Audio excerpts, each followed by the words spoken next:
पोटच्या मुलानेच आपल्या बापाची हत्या केल्याची धक्कादायक घटना घडली. घरात बसण्याऐवजी काही कामधंदा कर असं वडिलांनी सांगितलं. वडिलांच्या याच बोलण्याचा राग मुलाला आला. हा राग डोक्यात धरून मुलाने वडिलांच्या डोक्यात दगड टाकून निर्घुमपणे त्यांना संपवलं. ही धडकी भरवणारी घटना धुळ्याच्या साक्री तालुक्यातील खारगाव येथे घडल्याची माहिती समोर आली आहे. या घटनेने परिसरात एकच खळबळ उडाली. वडिलांची हत्या केल्यानंतर निर्दयी मुलाने घटनास्थळावरून पोबारा केला.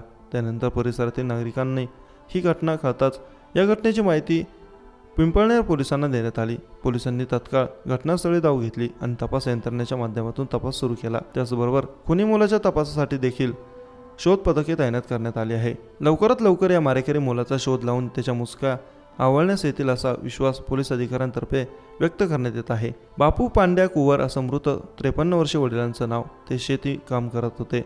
तर विजय कुवर वय वर्ष 25 असं मारेकरी मुलाचं नाव. वडील जेवण करत असताना वडिलांच्या बोलण्याचा राग अनावर झाल्याने विजय कुवर याने संतापाच्या भरात थेट दगडच वडिलांच्या डोक्यात घातला.